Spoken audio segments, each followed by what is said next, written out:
السلام علیکم ورحمۃ اللہ وبرکاتہ۔ رمضان المبارک کا رحمتوں، برکتوں اور مغفرتوں والا مہینہ چل رہا ہے۔ اس مہینے کے اندر اللہ تبارک و تعالی بے شمار لوگوں کی مغفرت اور بخشش کے فیصلے فرما دیا کرتا ہے۔ ایک حدیث میں تو آتا ہے کہ اللہ تبارک و تعالی افطار کے وقت 10 لاکھ لوگوں کو کہ جن کے اوپر جہنم واجب ہو چکی ہے، ان کو جہنم سے نکال کر جنت کا ٹکٹ ان کو دے دیا جاتا ہے۔ اور اسی طریقے سے اللہ تبارک و تعالی سے جو بندے اپنی مغفرت اور بخشش کے فیصلے کروانا چاہتے ہیں، اللہ تبارک و تعالی ان کو معاف فرما دیا کرتا ہے۔ اور اسی لیے اللہ کے رسول علیہ السلام نے یہ فرمایا کہ اس کا جو درمیانی عشرہ ہوتا ہے، یعنی دوسرا جو عشرہ ہے، وہ عشرہ ہی مغفرت کا ہے۔ تو اللہ تبارک و تعالی اپنے بندوں کی مغفرت اور بخشش کے فیصلے کرنا ہی چاہتا ہے اس مہینے کے تعلق سے، لیکن اس کے باوجود بھی اللہ کے نبی علیہ السلام نے ایک حدیث پاک کے اندر جو بات ارشاد فرمائی ہے، آج میں آپ لوگوں کو وہی بات سنانے جا رہا ہوں۔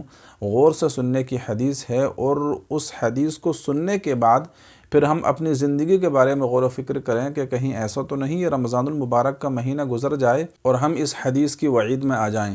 تو آئیے وہ حدیث کون سی ہے جاننے کی کوشش کرتے ہیں۔ ایک مرتبہ اللہ کے رسول علیہ السلام ممبر پر خطبہ دینے کے لیے تشریف فرما ہوئے، تو اللہ کے رسول علیہ السلام نے جب پہلی سیڑھی پر قدم رکھا تو فرمایا آمین، جب دوسری پر قدم رکھا تو بھی فرمایا آمین، اور جب تیسری پر قدم رکھا تب بھی فرمایا آمین۔ تو صحابہ کرام کے لیے یہ بات بالکل نئی تھی۔ جب اللہ کے رسول علیہ السلام خطبہ دے کر سیڑھی سے نیچے اتر آئے، تو پھر اللہ کے رسول علیہ السلام سے صحابہ کرام رضی اللہ عنہم اجمعین نے معلوم کیا کہ اے اللہ کے نبی علیہ السلام، آج ہم نے آپ سے ایک ایسی نئی بات سنی ہے کہ جو اس سے پہلے کبھی بھی نہیں سنی تھی۔ تو اللہ کے رسول علیہ السلام نے پھر صحابہ کو بتایا کہ ہاں، دراصل معاملہ یہ تھا کہ آج میرے پاس جبریل امین علیہ السلام تشریف لائے تھے، تو جب میں نے پہلی سیڑھی پر قدم رکھا تھا تو انہوں نے ایک بد دعا دی تھی۔ وہ بد دعا یہ تھی کہ ہلاک و برباد ہو جائے وہ شخص کہ جو اپنی زندگی میں رہتے ہوئے اپنے بوڑھے ماں باپ کو پائے اور ان کی خدمت کر کے وہ اپنی مغفرت اور بخشش نہ کروا لے، تو ایسا شخص ہلاک و برباد ہو جائے۔ تو میں نے اس بد دعا پر کہا تھا آمین۔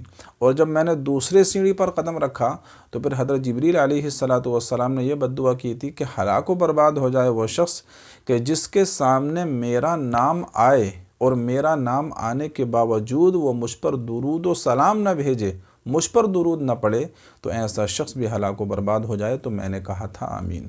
اور جب میں نے تیسرے سیڑھی پر تیسرے درجے پر قدم رکھا تو حضرت جبریل علیہ السلام نے فرمایا کہ ہلاک و برباد ہو جائے وہ شخص کہ جس کو رمضان المبارک جیسا رحمتوں اور برکتوں اور مغفرتوں والا مہینہ ملے، لیکن اس کے باوجود بھی اس کی مغفرت اور بخشش کا فیصلہ نہ ہو پائے۔ تو میں نے فرمایا تھا آمین۔ تو اب ذرا غور کیجئے کہ اللہ کے رسول علیہ السلام نے اس بد دعا پر آمین کہا ہے۔ اس بد دعا کو، یعنی جس کو رمضان المبارک کا مہینہ ملے اس کے باوجود بھی اس کی مغفرت نہ ہو، یہ ایک بد دعا ہے۔ اس بد دعا کو بھیجنے والا کون ہے؟ اللہ تبارک و تعالی۔ اور اس بد دعا کو لانے والے کون ہیں؟ حضرت جبریل علیہ السلام، جو تمام فرشتوں میں افضل ہیں۔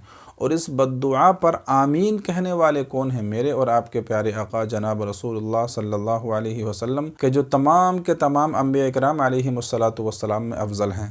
اب ذرا بتائیے کہ اس بد دعا کی قبولیت میں کسی طرح کا کوئی شک یا کوئی تردد یا کوئی شبہ کیا جا سکتا ہے؟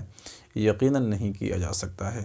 اب جو شخص رمضان المبارک کا مہینہ پائے لیکن اس کے باوجود بھی اس کی مغفرت اور بخشش نہ ہو، تو یقیناً اس سے بڑا بد نصیب اور اس سے بڑا بدقسمت کوئی ہو ہی نہیں سکتا۔ اب سوال یہ ہے کہ رمضان المبارک کا مہینہ ہم کو ملے تو ہماری مغفرت اور بخشش کیسے ہوگی؟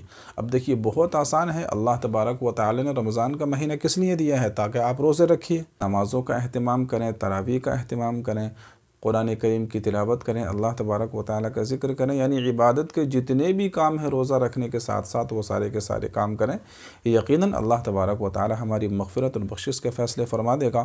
اور خاص طور سے استغفار کی کثرت کریں۔ استغفر اللہ، استغفر اللہ، استغفر اللہ ربی من کل ذنب واتوب الیہ۔ یہ ویسے بھی اپنی زبان میں اللہ تبارک و تعالیٰ سے زیادہ اپنے گناہوں کی معافی مانگیں۔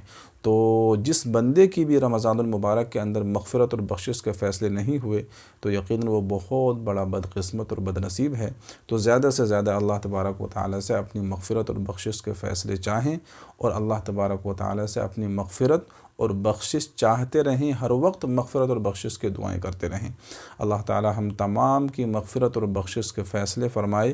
اس رمضان المبارک کو اللہ تبارک و تعالی ہم تمام کے لیے رحمتوں، برکتوں اور مغفرتوں کا ذریعہ بنائے۔ السلام علیکم ورحمۃ اللہ وبرکاتہ۔